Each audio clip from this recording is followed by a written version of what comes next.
Assalamualaikum warahmatullahi wabarakatuh. Pemirsa gapai kemuliaan yang dirahmati Allah, semoga kita senantiasa sehat dan selalu Allah mudahkan kita untuk menuntut ilmu. Amin ya rabbal alamin. Pemirsa, jodoh adalah salah satu misteri kehidupan dari setiap manusia. Selain maut, nasib dan rezeki. Tak ada satupun manusia yang mengetahui siapa jodohnya kelak. Hanya Allah Subhanahu wa taala yang mengetahui dan berhak menentukannya. Lantas, jika telah ditetapkan dan tertulis di Lauhul Mahfuz 50.000 tahun sebelum penciptaan alam semesta, apakah sebenarnya urusan jodoh menjadi hal yang dipasrahkan atau tetap harus diupayakan atau dicari? Nah pemirsa, hari ini insya Allah kita akan membahas tema terkait jodoh, pilihan atau ketentuan Allah. Seperti biasa sudah hadir di studio, ada Ustadz kesayangan kita semua. Kita sambut Ustadz Hilman Fauzi. Assalamualaikum Pak Hilman. Waalaikumsalam warahmatullahi wabarakatuh. Apa kabar hari ini? Alhamdulillah sehat walafiat. Terima kasih sudah datang di studio Gapai Kemuliaan. Temanya sangat Hilman banget. Siapa tahu ya brother dan sister Filah yang masih mencari ya. Tambatan hati ini mungkin bisa tercerahkan juga ya Hilman ya dengan kajian kita pagi hari ini. Amin ya rabbal alamin. Nah bagi Anda pemirsa yang juga memiliki pertanyaan, Anda bisa mengirimkan pertanyaan Anda berupa teks maupun video melalui nomor WhatsApp yang tertera di layar kaca. Anda juga berkesempatan untuk bertanya langsung kepada Ustadz Hilman melalui sambungan Zoom yang nanti akan ditentukan oleh tim Gapai Kemuliaan. Nah Hilman, jodoh. Jadi sebenarnya itu jodoh bagaimana sih Hilman? Konsep jodoh itu tuh ya kita paham sih sudah ditetapkan, tapi kan pada perjalanannya ya kita nggak bisa hanya tinggal menunggu, duduk, ujuk-ujuk jodoh datang, kan nggak seperti itu ya sebenarnya. Bagaimana kita kemudian memahami konsep jodoh sebenarnya? Baik. Bismillahirrahmanirrahim. Alhamdulillahirabbil alamin. Allahumma sholli ala sayyidina Muhammadin sallallahu alaihi wasallam wa ala alihi washabbihi ajma'in, amma ba'du. Mudah-mudahan kita semua dalam keadaan sehat walafiat, dan kita juga mendoakan jika ada yang sedang sakit, semoga Allah berikan kesembuhan dan kesehatan kembali. Amin ya rabbal alamin. Tema kita pagi ini tentang urusan jodoh. Jodoh itu dicari dan dinanti. Dua. Dicari. Jodoh itu dicari dan dinanti. Maka dalam proses menemukan jodoh terbaik, harus menghadirkan dua sikap. Satu, sikap untuk mencari. Dua, sikap untuk menanti. Bagaimana cara mencarinya? Tentu carilah jodoh itu sesuai dengan aturan Allah Subhanahu wa taala. Dan bagaimana cara menantinya? Menantinya pun juga nantikanlah dengan cara penantian sesuai dengan aturan Allah Subhanahu wa taala. Maka jodoh itu masuk kategori takdir mu'allaq. Takdir itu ada dua. Satu ada takdir mubrom, dua takdir mu'allaq. Takdir mubrom itu adalah setiap ketentuan yang ditentukan oleh Allah tanpa melibatkan usaha manusia. Jadi nggak bisa diubah ya? Nggak bisa dirubah. Kita nggak bisa milih orang tua kita siapa. Kita nggak bisa milih lahir kita di mana. Kita nggak bisa milih hidup kita kapan dan mati kita kapan. Itu sesuatu yang tidak melibatkan usaha manusia. Ada yang kedua namanya takdir mu'allaq. Setiap ketentuan yang ketentuan ini melibatkan usaha manusia. Termasuk pekerjaan kita, jodoh kita, rezeki kita. Itu adalah bagian takdir yang bisa kita usahakan. Maka dalam urusan jodoh, hendaknya kita belajar untuk menghadirkan sikap terbaik dalam mencarinya. Tapi pada saat yang bersamaan, siapkan hati kita juga untuk menerima ketentuan yang Allah berikan.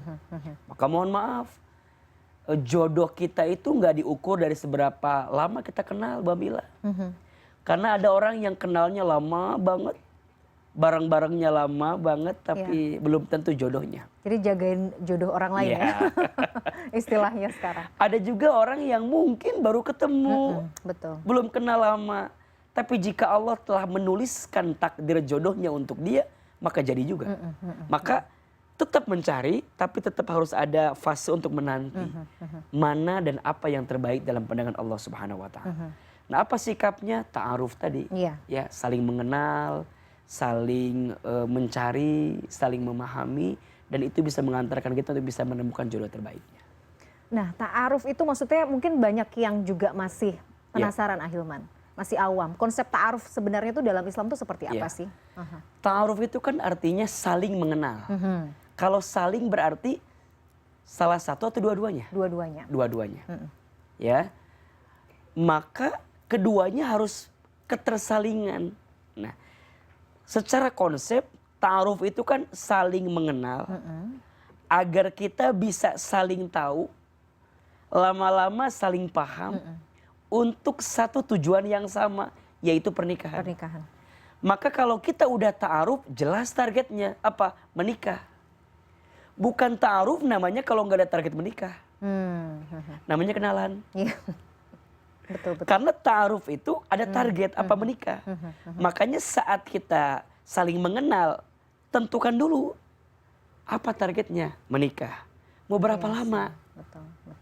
Jadi harus ada. Kalau ya udahlah, let it flow aja, ngikut arus aja. Nggak tahu kapan ya kan? Nah, itu bukan ta'aruf. Oke. Itu namanya ngirim masing-masing CV lah. Untuk dikirim ke perusahaan kan pakai CV. Tapi kalau ada target menikah, maka ada waktunya. Nah, kira-kira ta'aruf yang terbaik itu kira-kira berapa lama? Sekarang gampang aja. Kira-kira kita untuk mengenal seseorang butuh berapa lama? Ya yang paling singkat dan paling simpel lah. Berapa lama? Ya 3 bulan. 6 bulan. Kalau 6 tahun itu nyicil motor. Kan ada tuh, saya mau ta'aruf Ustadz 6 tahun. Bukan itu. Terlalu ada yang lama. Tergelitik mungkin di sana, Masya Allah. Jadi ya 3 bulan, 6 bulan. Dan kita pun juga kalau mengenal pasangan kita cukup 5 saja. Ya, 1, kualitas latar belakangnya.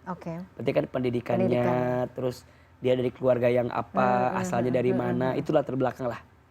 Kemudian nanti yang kedua, lebih kepada sisi kebaikan yang ada dalam dirinya. Jadi, apa sih yang baik dalam diri saya yang harus diketahui oleh calon pasangan saya?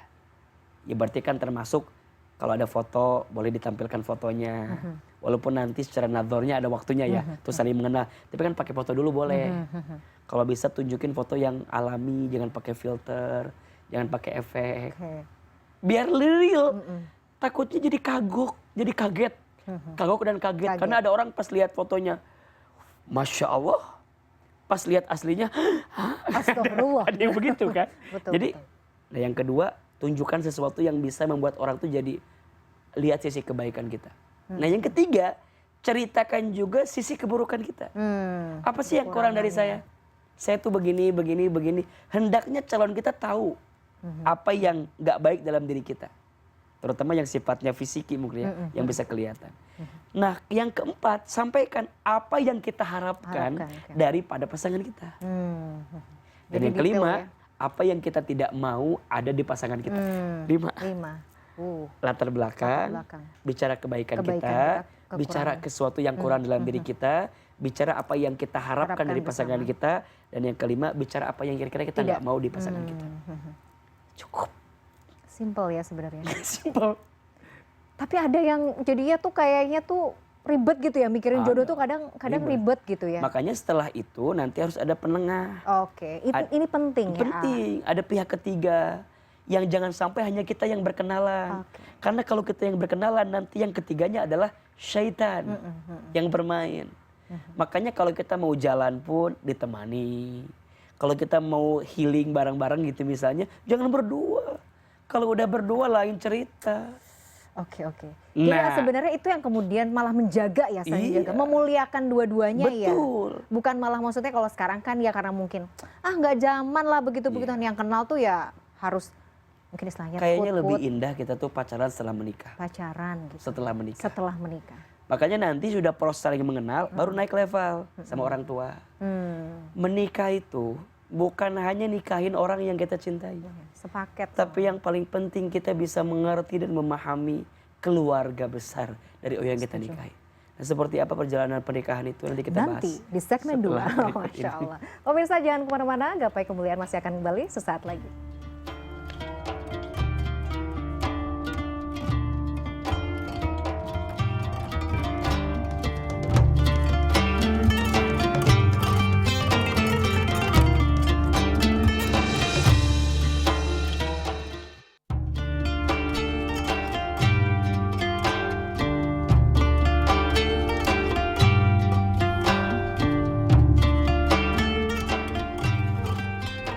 pemirsa, terima kasih Anda masih menyaksikan Gapai Kemuliaan dalam episode Jodoh, Pilihan atau Ketentuan Allah. Ahilman, ini ada satu pertanyaan menarik sebenarnya, saya bacakan ya.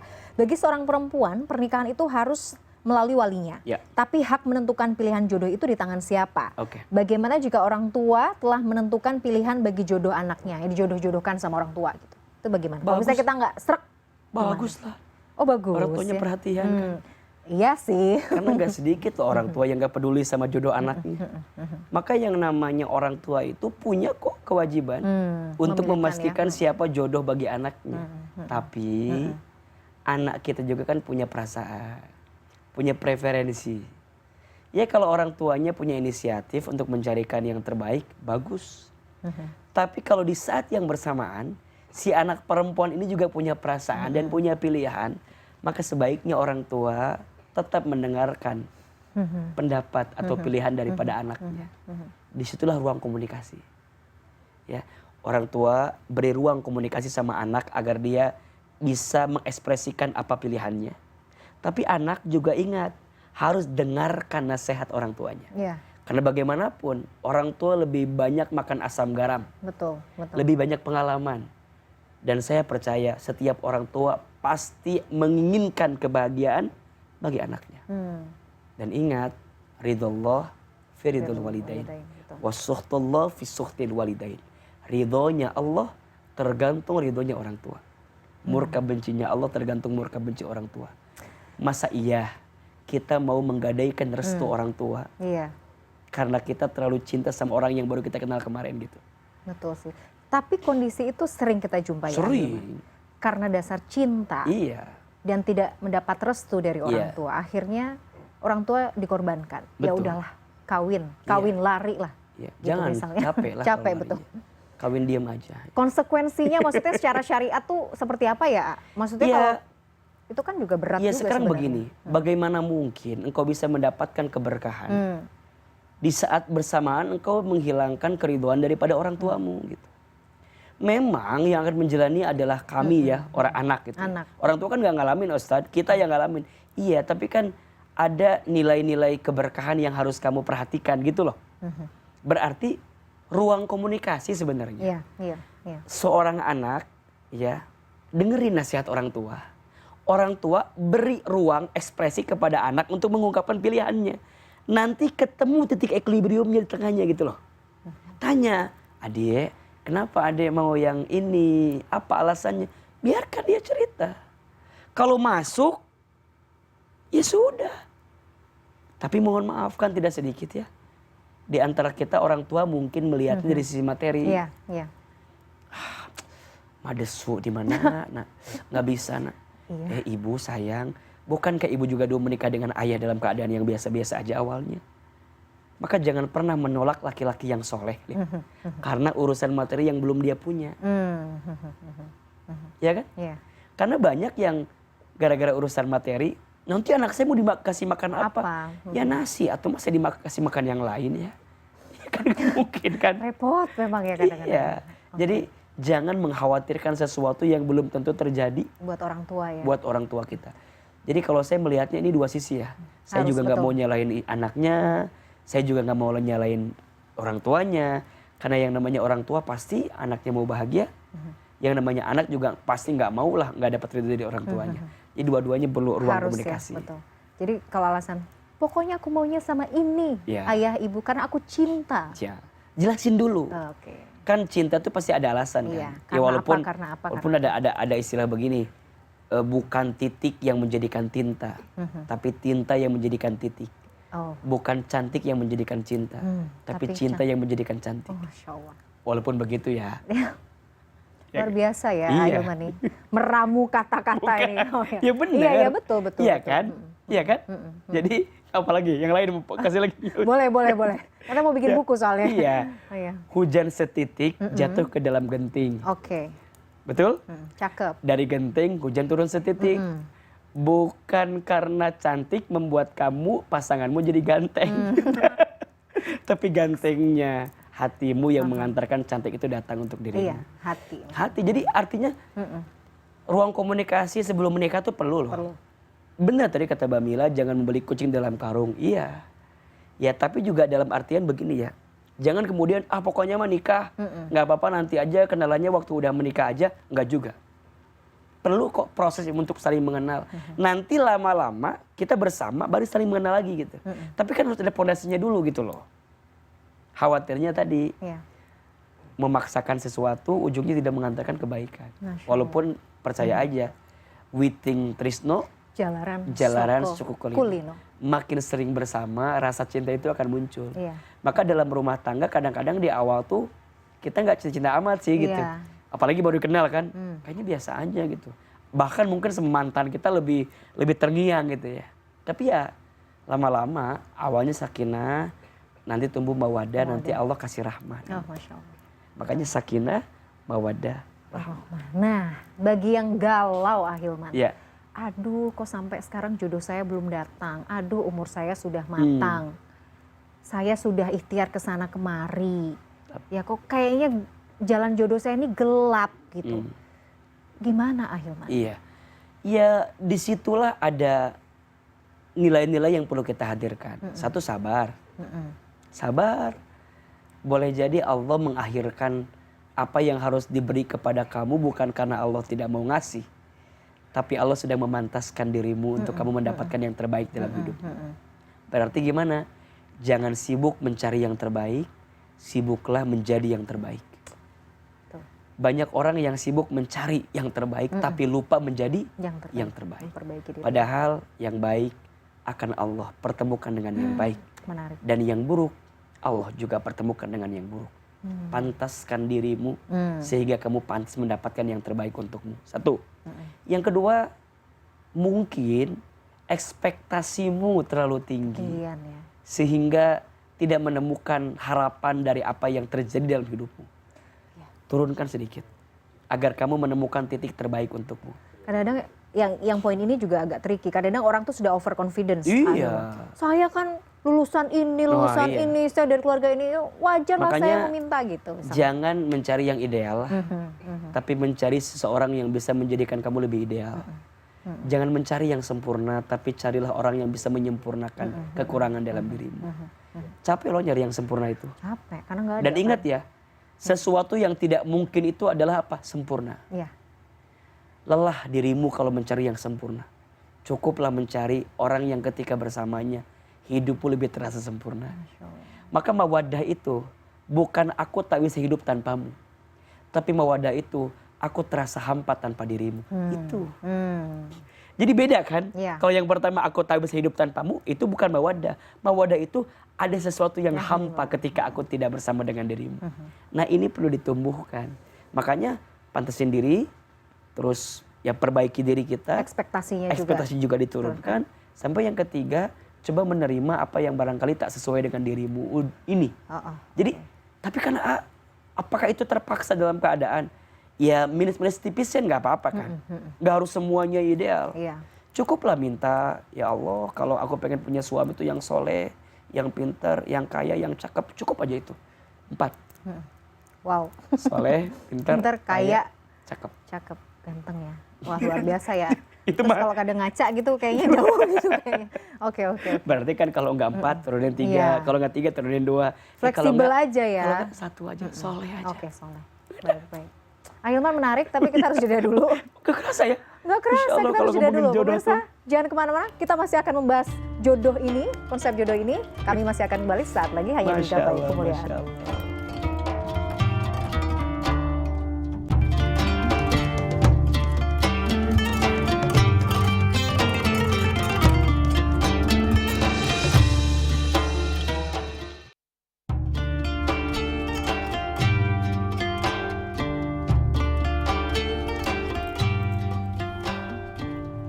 Pemirsa, terima kasih Anda masih menyaksikan Gapai Kemuliaan dalam episode jodoh, pilihan atau ketentuan Allah. Ahilman, saya mau membahas Quran Surat An-Nur ayat 26.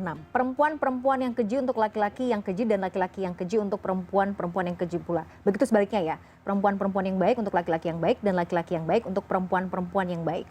Tapi pada kenyataannya, maksudnya kadang saya berpikir gini, ada loh misalnya mungkin pasangannya ini luar biasa soleh, tapi qadarullahnya ya, mungkin suami atau istrinya justru sebaliknya. Bagaimana konsep memahami ini? Kan dia orangnya baik ya. Kenapa kok nggak dapat pasangan yang baik gitu? Oke. Cara melihatnya begini. Kebaikan itu ukurannya adalah saat kita mampu mendekatkan diri kepada Allah Subhanahu wa taala. Jadi kalau kita terjemahkan kira-kira begini. Seseorang yang ingin menjadi baik akan dipertemukan dengan orang yang juga ingin menjadi baik.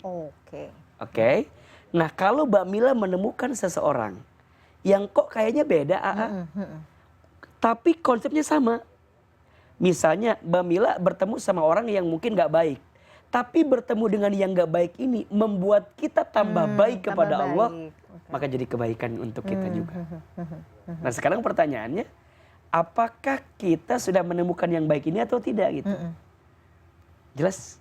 Jadi bukan baik kelihatannya, tapi berproses. Itu kalimatnya proses menjadi baik. Dan kadang-kadang orang bisa jadi baik karena bersama orang baik, atau sebaliknya. Tapi bisa jadi orang jadi baik malah ketika orang dengan tidak baik itu. Ya kan? Iya sih. Nabi Nuh soleh, istrinya tidak soleh. Apakah Nabi Nuh gak baik? Enggak. Fir'aun suaminya tidak soleh, Asia soleh. Apakah Asia tidak soleh? Soleh. Tapi dengan istrinya Fir'aun yang tidak, suaminya Fir'aun yang tidak soleh itu, Asia tetap jadi baik. Beda dengan Abu Lahab sama Ummu Jamil. Dua-duanya emang gak baik. Ditambah tidak mau berproses jadi orang baik. Ujungnya tidak mendapatkan kebaikan. Dan ingat lagi, ada yang keempat. Ada yang suaminya soleh, istrinya soleh, Nabi Ibrahim. Apakah gak diuji? Diuji. Jadi ukuran kebaikan itu bukan dalam pandangan mata kita, tapi kebaikan yang bisa mengantarkan kepada Allah. Itulah namanya barokah, berkah. Makanya doa mau nikah apa? Barakallahu laka wa baraka alaika wa jama'a bainakuma fi khair. Semoga Allah berikan keberkahan atas sesuatu yang menyenangkan di rumah tanggamu, dan Allah memberikan keberkahan atas sesuatu yang mungkin tidak menyenangkan di rumah tanggamu. Ya karena rumah tangga itu kan suka duka ya. Suka duka. Enak gak enak kan? Betul. Ya ada yang bilang begini katanya, rumah tangga itu rumit. Kalau sederhana rumah makan. Ini nyebutin merek ya. Tapi gak apa-apa lah sedikit ini Maya. Jadi pengen makan Padang. Oke. Jadi paham ya bahwa sebenarnya adalah tujuannya, fondasinya adalah kita menuju kebaikan. Iya. Kalau sebenarnya justru dengan pasangan yang mungkin dirasa itu tadi tidak baik, tapi kita justru mendapatkan kebaikan, ya mungkin di situ. Betul. Letak ujiannya. Makanya rumah tangga itu ladang amal. Ibadah terpanjang ya. Ladang amal. Intinya kita dengan pasangan kita itu jadi ladang amal, tambah pahala di hadapan Allah. Udah. Kalau dikasih pasangan yang sesuai, alhamdulillah. Berarti babnya bab syukur. Kalau dikasih pasangan yang tidak sesuai, sabar, babnya sabar. Kan tujuannya bukan menyenangkan pasangan, tujuannya menyenangkan Allah. Kalau kata Allah, Mila, kamu tuh akan dikasih surga, dikasih pasangan yang seperti ini. Nggak apa-apa ya Allah. Karena kalau kita memandangnya mungkin pasangan kita yang nggak sesuai ekspektasi kita, ya capek sih hari-hari. Makanya saat suami istri berbuat baik kepada pasangannya, jangan ngejar dipuji sama pasangannya, capek.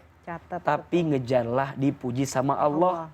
Dan yakin setiap pasangan yang baik sama pasangannya, Allah balas dengan balasan terbaik. Aa jadi suami, merasa ya udah baik sama istri, misal. Tapi istri nggak ngehargain saya, nggak usah stres. Dan Allah juga tahu saya sudah berbuat baik sama istri saya. Istri saya udah sayang banget sama suaminya, tapi ngerasa Aa tuh nggak perhatian sama istri ini misal ya. Istri saya nggak usah stres, dan Allah juga tahu. Ngelihat kok istri itu udah berbuat baik sama suami. Maka ingat ya, para istri jangan terlalu cerewet sama suami. Karena suami berubah itu bukan karena cerewetnya istri, tapi suami berubah karena Allah. Bener, iya ya. Bener gak? Kadang-kadang tuh iya. Jadi minta sama siapa? Allah. Jangan tuntut pasanganmu untuk mencintaimu, tapi tuntun pasanganmu untuk mencintai Allah Subhanahu Wa Taala. Dahsyat. Itu aja sebenarnya kuncinya ya. Suami juga sama. Jangan nuntut istri harus begini-begini. Udah capek. Capek minta banget. Sama Allah aja. Ya Allah lembutkan hati istriku. ya tentu kita ajar, kita bimbing. Ya kan Allah yang ngerubah. Betul. Ahilman, nah soal jodoh rumah tangga ini memang apa ya, menarik ya, nggak selesai-selesai gitu karena sangat relate ya, betul. Ahilman, kalau misalnya pasangan yang akhirnya berpisah, bercerai, itu gimana, jodohnya memang bukan dia atau jodohnya sampai di situ atau gimana sih sebenarnya? Iya, jawabannya sampai di situ berarti jodohnya. Sampai di situ. Ya, ada dua pilihan. Dia mau lanjutin ke fakultas yang lain. Atau dia cukup sampai di situ. Kan nggak bisa dipaksakan. Ya kan? Kalau ketika bersamanya tidak menjadikan kita makin dekat ke Allah, ya buat apa? Jadi kuncinya ini ya Mbak Mila, rumah tangga itu bukan untuk semata bahagia gitu Mbak Mila. Tapi rumah tangga itu untuk mendapatkan berkah, bukan bahagia, berkah. Berkah aja. Berkah itu artinya ketika bersamanya menjadikanku makin dekat sama Allah. Itu. Makin taat ke Allah, makin yakin ke Allah, makin bertakwa ke Allah. Berarti kalau kita mau mengakhiri rumah tangga, harus dengan alasan apa? Alasan yang tadi. Allah, ya. Balik lagi jangan alasan situ. Urusan karena nggak punya harta, jangan alasan itu mah terlalu dunia. Cari nih, ya aku tidak menemukan ketaatan sama Allah ya. Kok tidak menemukan kedekatan sama Allah. Tapi jangan berarti udah pisah aja deh. Jangan dong. Okay. Rumah tangga itu saling melengkapi. Jika suaminya yang dikasih ilmu, maka bimbing istrinya.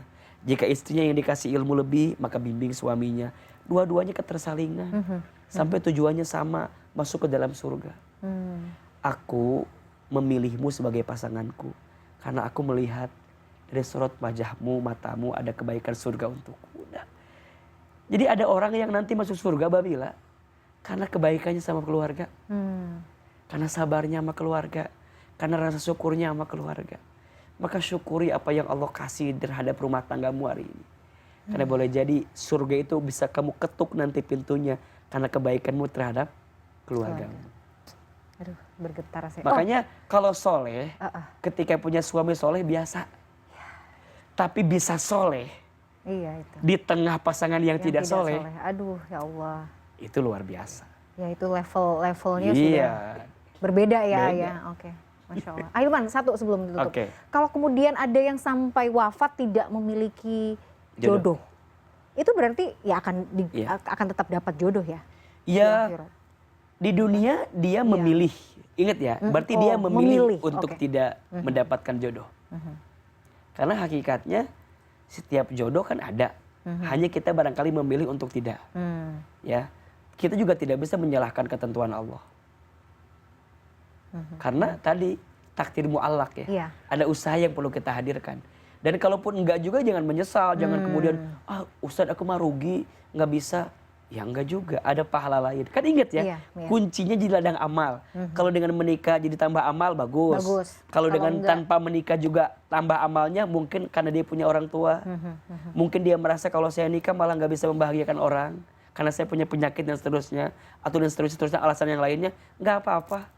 Yang penting ujungnya adalah masuk surganya Allah Subhanahu wa taala. Betul. Kita nggak akan ditanya kok kenapa kamu nggak punya jodoh? Enggak. Ditanyanya adalah kalau kamu dikasih jodoh, ya apa yang kamu perbuat kepada pasanganmu kan gitu. Kalau enggak, kenapa kamu enggak? Ya karena aku mengurus orang tuaku selama aku hidup. Sehingga aku tak punya banyak waktu untuk menikah. Kan ada seorang ulama yang juga tidak menikah. Karena hausnya dengan ilmu. Saking cintanya sama ilmu sampai nggak punya waktu untuk mikirin jodoh. Jadi yang punya jodoh jangan sombong, yang tidak punya juga jangan putus asa. Karena bukan itu ukuran surga untuk kita. Mantap. Jadi sebenarnya itu ukuran surga itu bukan masalah sudah punya jodoh atau tidak ya Ahilman ya. Ketakwaan itu ya. Jadi ladang amal kebaikan. Jadi ladang amal, Masya Allah. Penutup yang sempurna ya. Yang dahsyat. Ahilman terima kasih. Ngobrol-ngobrol dan bahasannya ini soal jodoh dan rumah tangga ini luar biasa. Mudah-mudahan kita bisa memetik manfaat dan pencerahan pada hari ini. Pemirsa, usai sudah perjumpaan kita hari ini dalam program Gapai Kemuliaan. Semoga tausiah kita kali ini bisa menambah hasanah ilmu agama kita, menjadikannya bermanfaat dan yang paling utama menambah ketaatan kita kepada Allah Azza wa Jalla. Saya Badia Rahma dan juga Ustaz Hilman Fauzi pamit. Terima kasih atas kebersamaan Anda. Semoga kita akan bertemu lagi di episode berikutnya. Wabillahi taufiq wal hidayah. Wassalamualaikum warahmatullahi wabarakatuh. Waalaikumsalam.